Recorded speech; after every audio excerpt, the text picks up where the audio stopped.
Bienvenue les petits mignons, j'espère que vous passez des bons moments. Une agréable visite vous attend chez Madame la Lecture. Elle est heureuse de vous présenter un texte, sous-titre « Il faut être raisonnable ». Notre objectif est très amusant. Lire un récit sur le thème des vacances. Super! Vraiment, la lecture est notre source de divertissement. Dans la page 132, on a une image en noir et blanc. On doit bien l'observer avant de lire le texte. Essayez d'imaginer de quoi va parler le texte à partir de cette illustration. D'abord, c'est clair qu'elle était prise à l'époque, dans le passé. On a des enfants qui passent des bons moments en jouant au ballon. D'après leurs habits, on peut constater que c'est l'été, n'est-ce pas? Très bien. Et concernant le lieu, qu'est-ce que vous en pensez? C'est la forêt peut-être. Il y a des arbres derrière. Moi, je pense que c'est un camping. On verra après l'étude du texte. Mais avant, essayez de procéder à une réflexion individuelle. Après, faites une bonne observation. Accrochez-vous.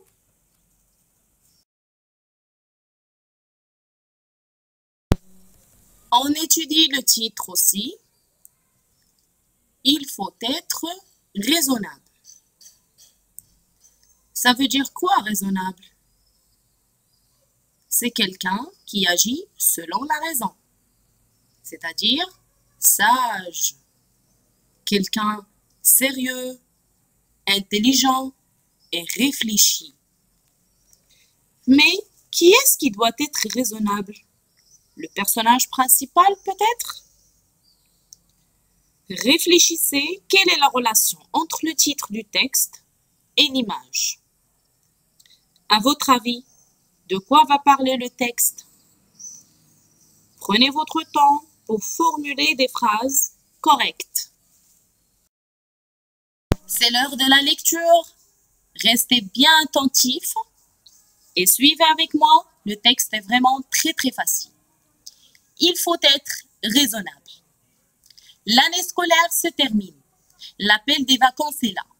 Mais Nicolas est inquiet. Car chez lui, on ne parle pas de vacances. Donc, les vacances sont arrivées, mais Nicolas a un petit peu peur, car on n'a pas encore pris de décision, on n'a pas parlé de vacances chez lui. Ce qui m'étonne, moi, c'est qu'à la maison, on n'a pas encore parlé de vacances. Pourtant, les copains de l'école se préparent tous à partir.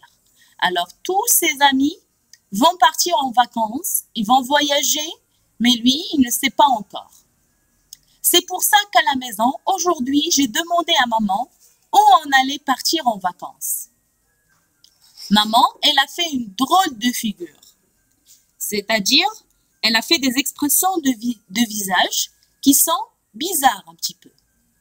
Elle m'a embrassé sur la tête et elle m'a dit que nous allions en parler quand papa sera de retour, mon chéri. Donc, c'est le papa qui prend la décision finale. Et que j'aille jouer dans le jardin maintenant. Alors, je suis allée dans le jardin et j'ai attendu papa. Et quand il est arrivé de son bureau, j'ai couru vers lui. Il est content, Nicolas, parce que son papa est là.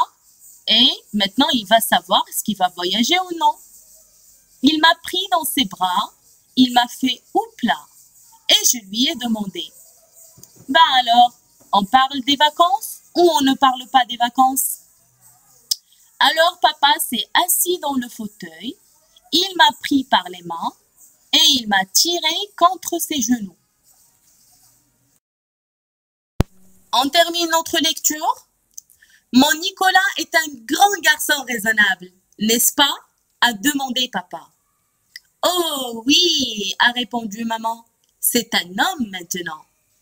Moi, j'ai dit que oui, que j'allais être drôlement raisonnable. Et on va aller à l'hôtel? J'ai demandé. Pas exactement, a dit papa. Je crois que tu coucheras sous la tente. Cette fois, Nicolas ne va pas passer la nuit dans l'hôtel. Il doit être un enfant courageux. C'est très bien, tu sais. Alors là, j'étais content comme tout. Puisque Nicolas est content, donc c'est un enfant aventurier. C'est très bien. Sous la tente, comme les Indiens dans le livre que m'a donné tante Dorothée. J'ai demandé. C'est ça, a dit papa. Alors, papa a toussé un peu dans sa gorge. Il a fait comme ça. Il m'a mis ses mains sur mes épaules et puis il m'a dit « Nicolas, mon petit, nous ne partirons pas avec toi en vacances. Tu iras seul, comme un grand. » Waouh, c'est magnifique! Nicolas va vaincre une belle aventure tout seul. Le dernier paragraphe.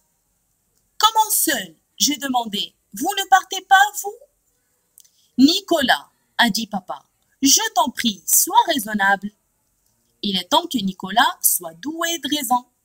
Il doit être un grand garçon, intelligent, honnête, responsable et autonome.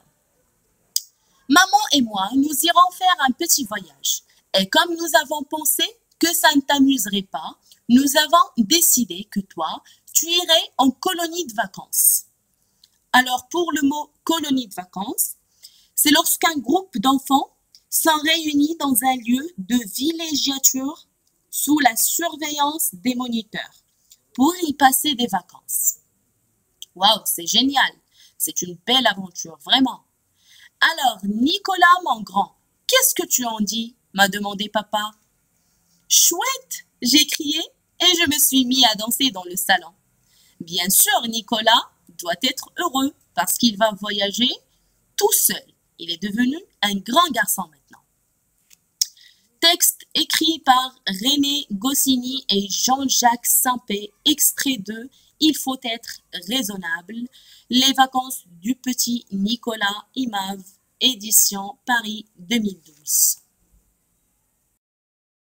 Nicolas est un enfant vraiment très chanceux, car dans un camping, qui est une activité touristique très agréable, il y en a beaucoup d'avantages. Il offre aux enfants la possibilité de vivre de nouvelles expériences émotionnelles et éducatives. Dans un camping, on apprend à bien communiquer, on développe nos capacités d'écoute et on partage nos expériences avec nos amis. L'enfant est plus autonome, car il doit s'adapter à un nouvel environnement et il doit gérer des situations auxquelles il fait face peut-être pour la première fois.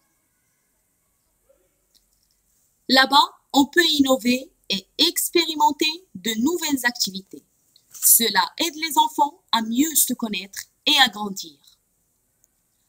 L'enfant développe ses compétences sociales telles que la générosité et l'acceptation des autres. On lui inculque des valeurs telles que le travail d'équipe, la camaraderie, la responsabilité, l'estime de soi, etc. Il apprend aussi à avoir une routine et de l'ordre, ce qui répercute sur le développement de sa volonté et de ses habitudes. Toutes ces expériences et ces activités qu'offre le camping ont un impact très positif sur la croissance et le développement des enfants. On pratique également le sport, le théâtre, le chant, le dessin, les histoires, de nombreuses activités que l'enfant peut en profiter pleinement. On répète les mots qu'on a déjà expliqués. Raisonnable. Quelqu'un qui se conduit, parle comme une personne raisonnable. Ses actions, ses paroles sont celles d'une personne d'un âge mûr. Figure. Synonyme, visage ou bien face.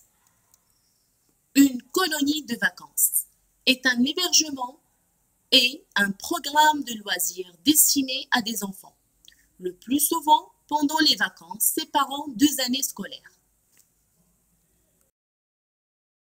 on passe aux questions de compréhension. À quelle période de l'année se passe cette histoire? Bien sûr, en été, car dans le chapeau, on parle de l'année scolaire qui se termine. Dans le début du texte, il y a une expression qui montre que l'année scolaire se termine, donc ce sont les vacances. Deuxième question. Qu'est-ce qui inquiète Nicolas? Ce qui l'inquiète, c'est que ses parents ne parlent pas encore de vacances. Troisième question. Quelle décision ont pris les parents de Nicolas? Ils ont décidé d'envoyer Nicolas en colonie de vacances. Quatrième question. Comment a réagi Nicolas en apprenant la décision de ses parents? À ton avis, pourquoi? Il est très content car il va voyager sans ses parents pour la première fois. Alors, partagez des idées si vous avez encore des idées. Pourquoi il est content? Est-ce que seulement parce qu'il va voyager tout seul? Cinquième question.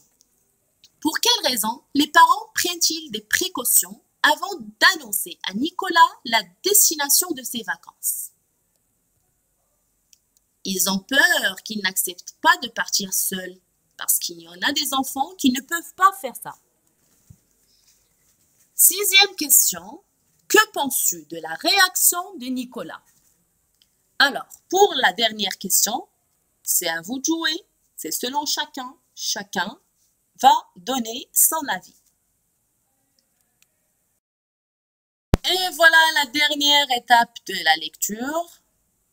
Comment j'ai compris pour répondre à la cinquième question? Est-ce que j'ai relevé une phrase dans le texte? J'ai relevé des parties de différentes phrases. J'ai utilisé des connaissances que j'avais. J'ai déduit à partir d'indices. La lecture peut t'emmener partout. Île, mer, montagne, pays imaginaire. Tu auras toujours un monde à découvrir. Alors, lisez beaucoup, mes chers enfants. Prenez soin de vous. Soyez toujours heureux. Je vous dis à la prochaine.